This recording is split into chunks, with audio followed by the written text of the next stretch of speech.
Hello all, இன்றைக்கி வந்து சிம்பிளாக இட்லி உப்புமா ரெசிபி எப்படி செய்கிறதுன்னு பார்க்கலாம். இதுக்கு வந்து நான் இட்லி எடுத்திருக்கேன், சால்ட்டு, கரம் மசாலா, கடுகு, ஆனியனு, க்ரீன் சில்லி எடுத்திருக்கேன், மஞ்சள் பொடி, கருவேப்பிலை. இப்போ எப்படி செய்கிறதுன்னு பார்க்கலாம். இந்த இட்லியை வந்து நான் குட்டி குட்டி பீசஸ் ஆக்கிட்டேன். இப்போது ஸ்டவ் ஆன் பண்ணி பேன் வச்சுருக்கேன். பேன் ஹீட் ஆகட்டும்.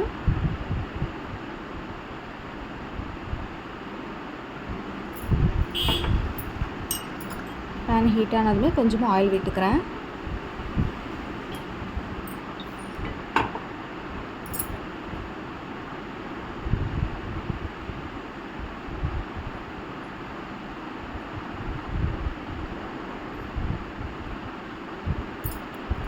ஆயில் ஹீட் ஆகிடுச்சு.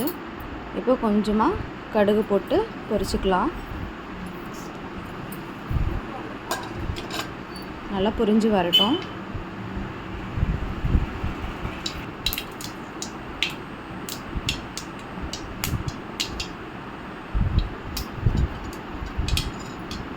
நல்லா பொரிஞ்சு வந்துடுச்சு. இப்போ ஆனியன் போட்டுக்கிறேன்.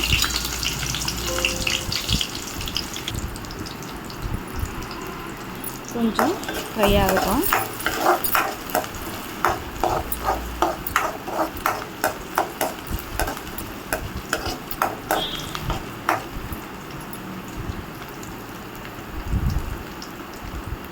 ஆனியன் ஃப்ரை ஆனதுமே இங்கே க்ரீன் சில்லிஸ் போட்டுக்கிறேன். இங்கே வந்து நீங்கள் காஞ்ச மிளகா கூட போட்டுக்கலாம். உப்பு, கொஞ்சமாக மஞ்சள் பொடி போட்டு ஒரு மிக்ஸ் பண்ணிக்கலாம். இப்போது இட்லி நம்ம குட்டி குட்டியாக பொடி மாதிரி பண்ணி வச்ச இட்லியை வந்து போட்டு மிக்ஸ் பண்ணிக்கலாம். கரம் மசாலா, கொஞ்சமாக கருவேப்பிலை போட்டு ஒரு கலக்கிக்கலாம்.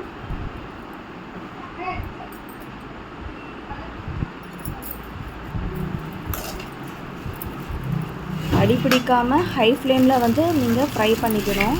ஏன்னா அடி பிடிச்சிச்சன்னா நல்லா இருக்காது. அடி பிடிக்கிற மாதிரி இருந்தால் கொஞ்சம் ஆயில் விட்டுக்கோங்க. இதில் வந்து நீங்கள் கேஷ்யூஸ் போட்டுக்கலாம். அப்படி இல்லைன்னா நம்ம ரோஸ்டட் பீனட்ஸ் இருக்குங்க இல்லையா, அது கூட போட்டுக்கலாம், நல்லாயிருக்கும். பட் நான் இங்கே வந்து ப்ளெயினாக செய்கிறேன். அடி பிடிக்காமல் பார்த்துக்கோங்க.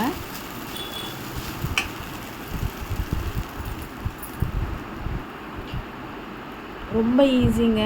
காலையில் வச்சு இட்லி எதுக்கு நம்ம வேஸ்ட் பண்ணணும் அப்படின்ற மாதிரி இந்த மாதிரி பண்ணிட்டோம் அப்படின்னா கூட பெரியவங்க, கிட்ஸு எல்லாருமே விரும்பி சாப்பிடுவாங்க. ஒன்ஸ் ட்ரை பண்ணி பாருங்கள். பாய்.